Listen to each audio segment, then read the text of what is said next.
Hey, what's up mga pre? Another day at panibagong update na naman tayo dito sa Rohan 2. Meron kasing nagaganap na panibagong event nila guys, Shadow Leap Mission and Reward. So dito guys, event period po nila ay March 18, 2026 hanggang April 15, 2026. Eligible users nga daw dito ay sino yung nakapag-complete ng Shadow Leap and Next Market Mission. So meron po silang mission dito. Ang first is Join Server Invasion in Shadow Leap. Makakakuha daw tayo ng 0.3 USDT as a reward po dyan. So second mission ay kailangan daw natin maka-reach ng Silver 2 rank in the Shadow Leap. And meron po yung 1 USDT as a reward po natin. Mission number 3 guys, kailangan po natin mag-spend ng 30 USDT or more in the next market. And then meron po yung reward na 15 USDT.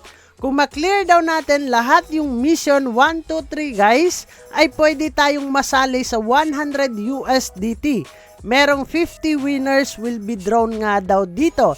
So hindi ko lang alam guys kung lahat ng 50 winners ay makakakuha ng 100 USDT or magiging prize pool na nga ba ang 100 USDT dyan. Abangan po natin pag sila ay nag-draw na at nag-distribute ng kanilang pa-reward po dito.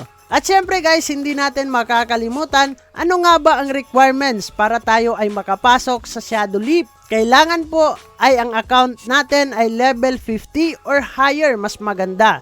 No characters pending deletion para tayo ay makapasok. All characters nga daw dito ay nasa town, not in or applying to guild except nga daw dito sa kanilang guild master. Mailbox must be empty nga daw dito. No items registered in marketplace or nakapag-trade po tayo. Hunting helper auto switch must be turned off nga daw dito guys. And then last is no items in hunting helper inventory. Yun po yung kanilang requirements para tayo ay makapasok sa kanilang Shadow Leap event. Pero bago tayo magpapatuloy dyan, intro muna tayo.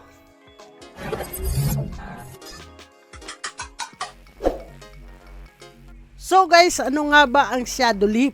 Ang Shadow Leap sa Rohan 2 ay isang PvP-based event kung saan naglalaban ang mga players. Kailangan mong mag-survive at mag-eliminate.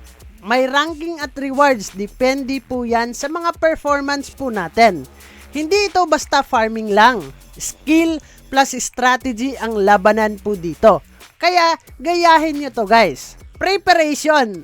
Bago po tayo sumabak, dapat naka-ready po tayo. Full potion, HP at buff. Kailangan po natin yan sa Shadow Leap. Maayos na gear, lalo na sa ating mga weapon guys, para tayo ay malakas. Tamang skill build, hotcase is ready po dito. Kung hindi ka prepared guys, kahit 1 versus 1 pa yan, ay matatalo tayo agad. And then guys, kailangan po natin dito ng gameplay strategy. Dito nagkakatalo ang mga beginners at pros. Strategy number 1, wag agad tayong maging aggressive. Kailangan natin maging observe bago tayo makisabak sa labanan. Piliin po natin yung makakalaban po natin. Strategy number 2, target weak enemies.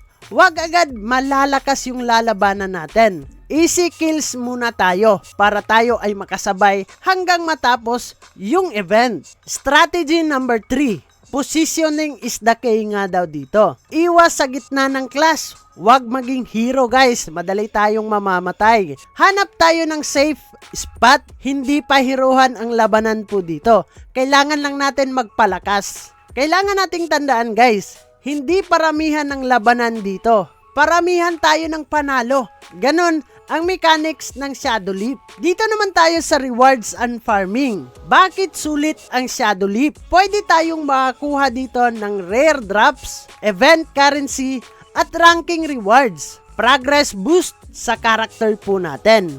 Kung gusto mong lumakas at kumita, huwag kang mag-skip sa event na to guys. Napakagandang event nito para mapalakas natin yung mga karakter natin dito. So ito yung mga common mistake na dahilan kung bakit maraming natatalo. Unang mistake, Rambo play.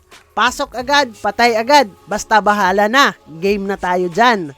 Walang potion, hindi tayo nagdadala ng HP, MP at ibang buff guys.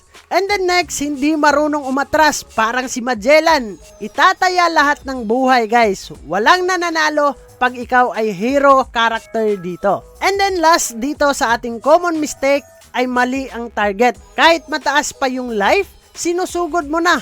Akala mo ikaw na yung pinakamalakas talaga sa lahat ng mga character inside this event. Real talk lang tayo guys. Minsan mas importante ang pag-iwas kaysa pag-atake nang hindi natin alam yung ating mga ginagawa. Wait lang, may kalaban dito, low HP na. Tapusin na natin. Ganun ang ating mindset dapat. Wag yung higher HP pa guys. May hihirapan tayong pumatay dyan. Boom! Let's go! Ganito dapat ang diskarte natin. Calculated, hindi random. Ganon sana ang gagawin natin. Sana ay meron kayong natutunan dito sa Shadow Leap event po natin. So, yun lang naman ang ating pag-uusapan ngayon patungkol dito sa Shadow Leap event ng Rohan 2. Huwag nyo pong kalimutan mag-like at comment. Subscribe na din guys for more guides dito sa Rohan 2. At lagi po nating tandaan, hindi lang lakas ang labanan. Kailangan din natin ng diskarte bago tayo manalo. So, kita-kits tayo in the next video guys. Diyan na muna kayo at ingat tayo parate. Bye-bye!